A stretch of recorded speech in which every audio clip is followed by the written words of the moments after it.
بسم الله الرحمن الرحيم الحمد لله والصلاة والسلام على رسول الله وعلى آله وصحبه ومن والاه كتاب الأربعين في مذهب السلف எனும் சஹாபாக்களுடைய பாதை குறித்த 40 நபிமொழிகளில் 28வது வேதம் கொடுக்கப்பட்ட யூத கிறிஸ்தவர்களுக்கு ஒப்பாக நடப்பது குறித்த எச்சரிக்கை. عن أبي سعيد رضي الله تعالى عنه أن النبي صلى الله عليه وسلم قال أبو سعيد الخدري رضي الله عنه அல்லாஹ்வுடைய நபி ஸல்லல்லாஹு அலைஹி வஸல்லம் சொன்னதாக சொல்கிறார்கள், لا تتبعن سنن من قبلكم شبرا بشبر وذراعا بذراع حتى لو سلكوا جحر ضب لسكلتموه.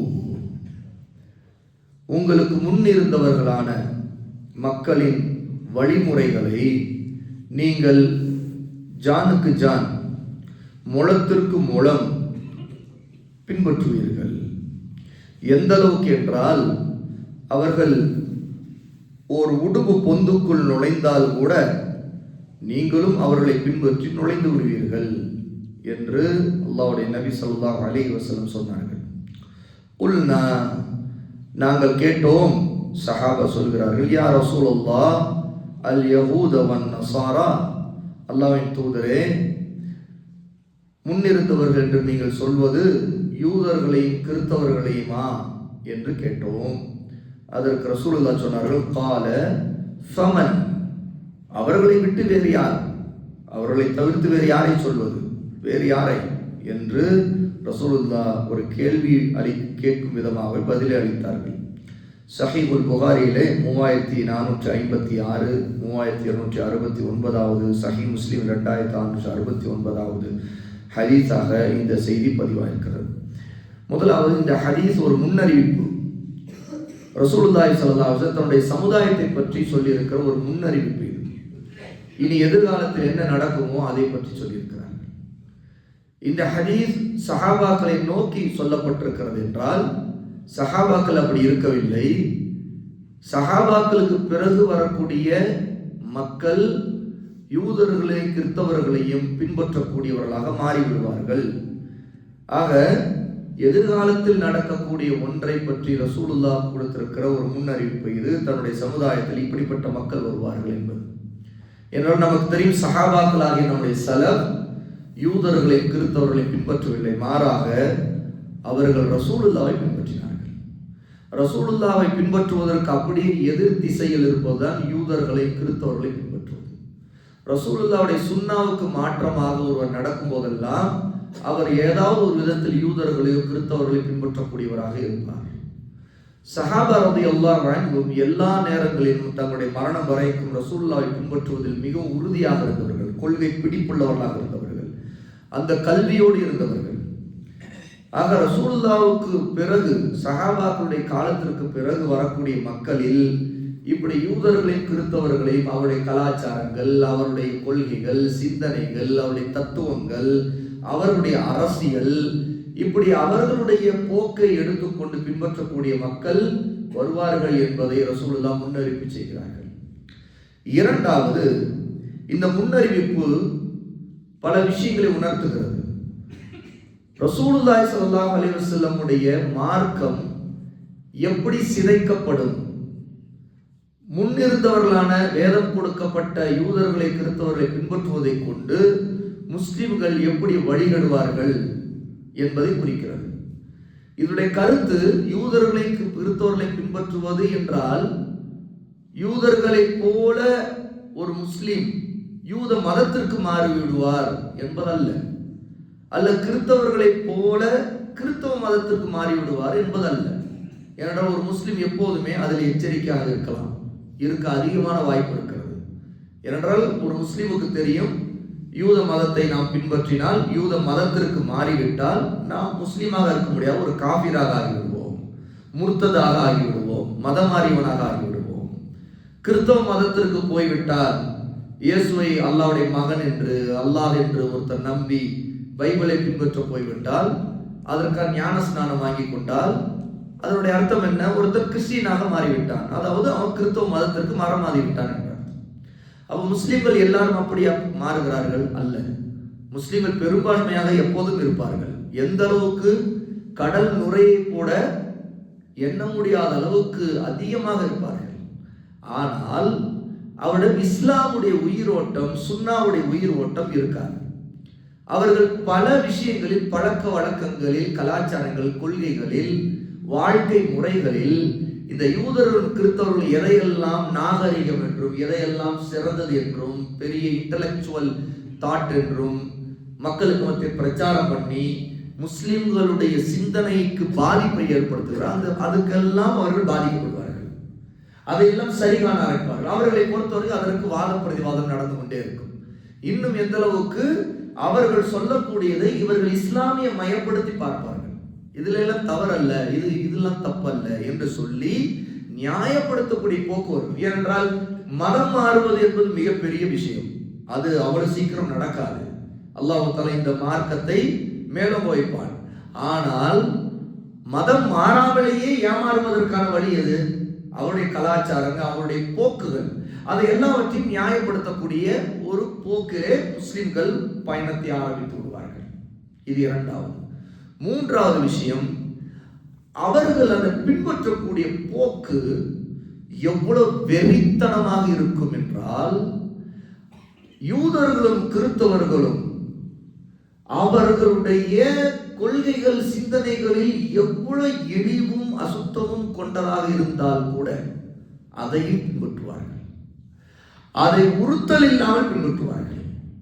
அதற்கு தான் ரசூலுல்லாஹ் சொன்ன உதாரணம், உடும்பு பொந்துக்குள் அவர்கள் நுழைந்தாலும் நீங்கள் நுழைவீர்கள். உடும்பு பொந்து மிக குறுகலானது, பொந்திலேயே மிக குறுகலான ஒன்று உடும்பு பொந்து. உடும்பை பார்த்தால் பெரியதாக தெரியும், ஆனால் அது நுழையக்கூடிய பொந்து மிகச் சிறியதாக தெரியும். ஆக ஒரு உடும்பையும் ஒரு பொந்தையும் பார்த்தால் இந்த பொந்துக்குள் எப்படி இந்த உடும்பு போகும் என்று ஒருவன் ஆச்சரியப்படுவான். எப்படி சாத்தியம்?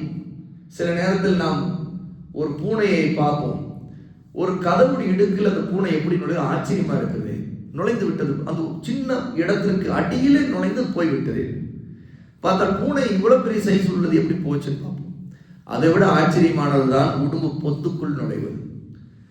அது மிக குறுகலான நெரிசல் நிறைந்த ஒரு பொந்து, ஒரு சந்துக்குள் அது தன்னுடைய கூட்டை கட்டிக்கொண்டு தனக்கு அது பாதுகாப்பை தேடிக்கொண்டு அதற்கு உள்ளே அது போகிறது. அது போல யூதர்களும் கிறிஸ்தவர்களுடைய கொள்கைகள், அவர்களுக்கென்று பாதுகாப்பாக வைத்திருக்கக்கூடிய கொள்கைகள், சிந்தனைகள் இருக்கும், அரசியல் இருக்கும், அதற்குள் அவர்கள் போவார்கள்.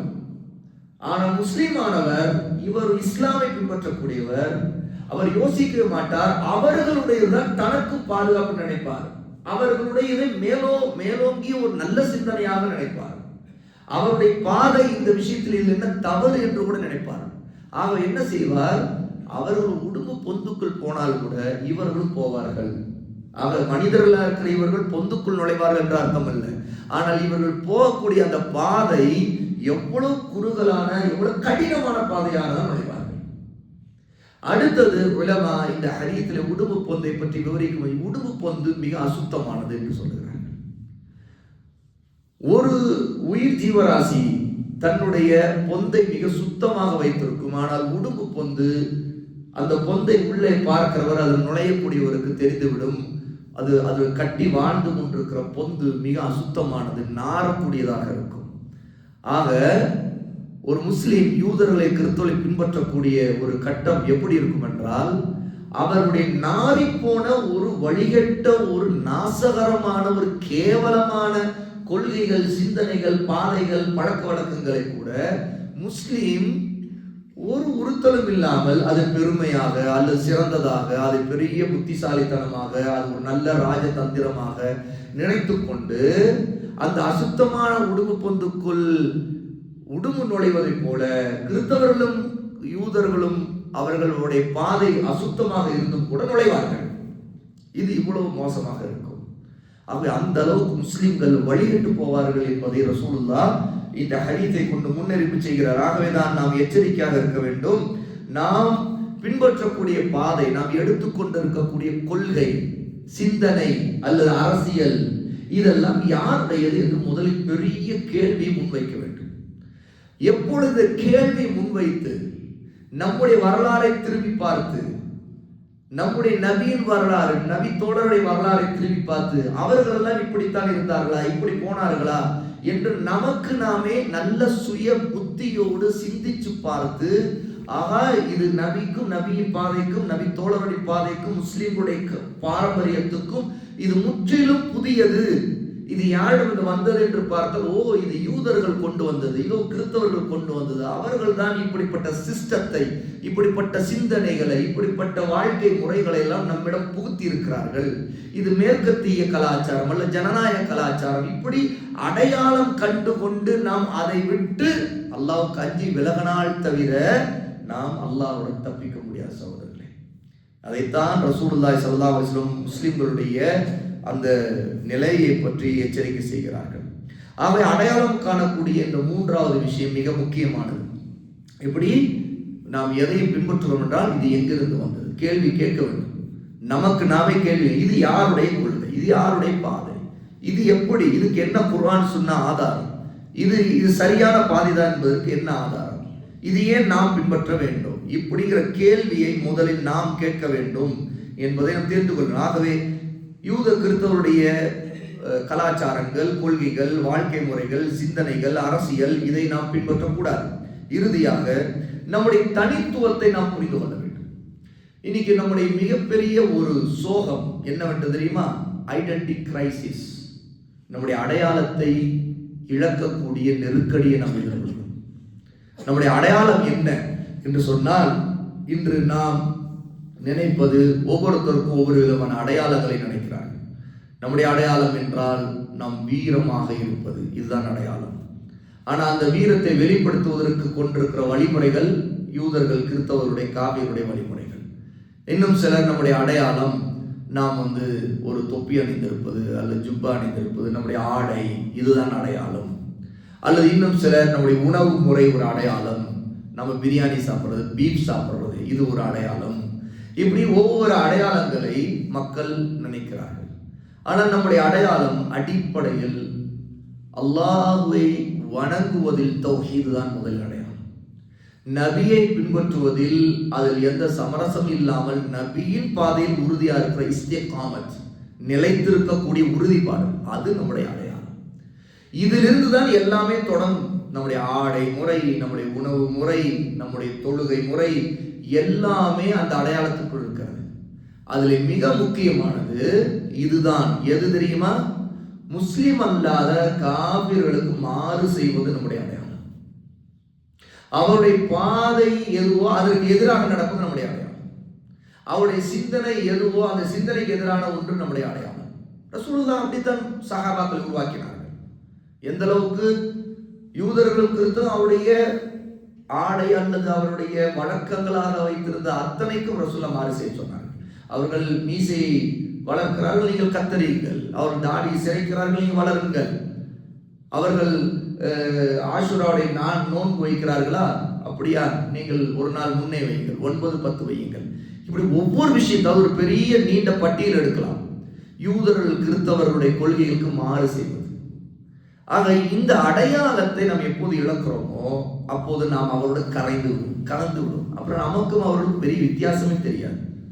இன்று அதுதான் முஸ்லிமுடைய நிலைமை. அதில் பாருங்கள், முதல் அடையாளம் நம்ம இருக்கக்கூடிய தௌஹீதை இழந்து, லா இலாஹ இல்லல்லாஹ்வுடைய கொள்கையை இழந்து, ஷிர்கிலும் குஃப்ரிலும் விழுந்து, அதிலே அவர்களோடு கலந்து போய் ஒரு நாசமாகிற நிலைமை நம்ம பார்க்கிறோமா இல்லையா? அல்லாஹ்வுக்கு அஞ்சி நினைத்து பாருங்கள். இது இல்லை என்று சொல்லுங்கள், யாராவது முடியாது. நம்முடைய மனசு உண்மையில் நம்ம எதை வெளியில பார்க்கிறோமோ உண்மைதான், நாம் அவர்களிடம் இப்படியெல்லாம் கலக்கிறோம், இது நம்முடைய அடையாளத்தை நாம் இழக்கிறோம். அதற்கு நாம் பேர் வைப்பது என்ன? மத நல்லிணக்கம். அதற்கு பேர் மத நல்லிணக்கம். அதை மார்க்கத்தில் சமரசம் செய்து கொள்வது, அவர்களுக்கு நாம் அழைக்க வேண்டிய சத்தியத்தின் பக்கம் அழைப்பதற்கு பதிலாக அவருடைய அசத்திய பாதையோடு சேர்ந்து கொண்டு பயணம் செய்வது, அவர்களுடைய அரசியலை ஏற்றுக்கொள்வது, இப்படி பல விதத்தில் நாம் அவர்களுக்கு மாறு செய்வதற்கு பதில் அவர்களோடு ஒத்துழைப்பது எல்லாம் நமக்கு தேவை என்றும் அது காலத்தின் கட்டாயம் என்று சொல்லி மார்க்கத்தை விட்டு கொடுத்து, கொள்கையை விட்டு கொடுத்து, இன்னும் சொல்ல போனா அவர்களுடைய கொள்கைகளுக்கு வாழ்த்து சொல்லுகிற அளவுக்குத்தான் நாம் இழிந்த இடத்தில், இழிந்த நிலைமைக்கு வந்திருக்கிறோம். எப்படி அல்லாஹ்வின் உதவி வரும்? அல்லாஹ்வின் உதவி வராது சகோதரர்களே. இது நமக்கு வந்திருக்கிற மிகப்பெரிய கை சேதம். ஏன்னா நம்முடைய அடையாளத்தை இழந்த பிறகு, தனித்துவத்தை இழந்த பிறகு, அவருடைய பாதையிலே நாம் போக ஆரம்பித்த பிறகு அல்லாஹ்வுடைய உதவி வராது. ஏன்னா அல்லாஹ் தஆலா அப்படிப்பட்ட அடியார்களுக்கு உதவுவதே இல்லை. இன்னும் அதிலே நமக்கு அல்லாஹ் இழிவை சாட்டுவான். நிறைய ஹதீதுகள் இருக்குது, குர்ஆன் ஆயத்துகள் ஏராளமானது. எப்போது நீங்கள் யூதர்கள், கிறிஸ்தவர்கள், காபிர்கள், முஷ்ரிக்குகளுடைய கொள்கையிலே சமரசம் அல்லது அவரோட கலாச்சாரங்களை எல்லாம் பின்பற்றி கொண்டு போகிறீர்களோ அல்லாஹ் உங்கள் மீது இழிவை போடுவான் என்று அல்லாஹ்வுடைய நபி சொல்லியிருக்கிறார். அதைத்தான் என்று பார்க்கிறோம். அதில் மிகப்பெரிய ஆதாரம் இந்த ஹதீஸ். சலஃப் மிகவும் எச்சரிக்கப்பட்டார்கள். ஆகவேதான் இந்த வார்த்தைகளை எல்லாம் சஹாபாக்கள் கேட்டதால் தான் அவர்கள் மிக எச்சரிக்கையாக இருந்தார்கள். யூதர்கள், கிறிஸ்தவருடைய பாதையை நாம் எந்த விதத்தில் விழுந்துடக்கூடாது என்பதில் எச்சரிக்கையாக இருந்தார்கள். இந்த ஹதீஸ்கள் எல்லாம் நம்முடைய சமூகத்தில் பேசப்படாமல் அப்படியே மௌனமாக அதை பற்றி பேசுவது கூட ஏதோ ஒரு உறுத்தல்னால பேசாமலே இருப்பதெல்லாம் இன்று நம் வழக்கத்திலே வைத்திருக்கிறோம். எங்கே இதெல்லாம் பிரச்சாரம் செய்யப்படுகிறது? பிரச்சாரத்திலே யாரும் பேசப்பட மாட்டார்கள். எப்போது இந்த இல்ம் இல்லையோ நாம் நம்முடைய பின்னாடி உள்ள வரலாறு, சுன்னாவின் வரலாறை இழந்திருப்போம், மறந்திருப்போம். அதற்கு பிறகு நாம் போகிறது கடைசி ஒரு குறிப்பிட்ட தூரம் போன பிறகு திரும்பி பார்த்தால் நாம் எவ்வளவு நாசமாக இருக்கிறோம் நமக்கு அப்போதுதான் தெரியும். ஆகவே இந்த விஷயத்தில் சலஃபுடைய இந்த அடிப்படையை சஹாபாக்களுக்கு ரசூலுல்லாஹ் ஞாபகப்படுத்தி, இந்த அடிப்படையை நாம் ஒவ்வொரு நாளும் ஞாபகப்படுத்த வேண்டும், ஒவ்வொரு நேரத்தில் ஞாபகப்படுத்த வேண்டும். நம்முடைய சரியான பாதையில் இருக்கிறோமா, அல்ல இதெல்லாம் எந்த கொள்கைகள், யாருடைய பாதை என்று நம்ம அல்லாஹ்வுக்கு அஞ்சி, உண்மையாக அல்லாஹ்வுக்கு அஞ்சி நம்மை சுய பரிசோதனை செய்ய வேண்டும் சகோதரர்களே. அல்லாஹ் நம்மை அனைவரையும் மன்னிப்பானாக. வா ஆகிரு தஅவானா அல்ஹம்துலில்லாஹி ரப்பில் ஆலமீன்.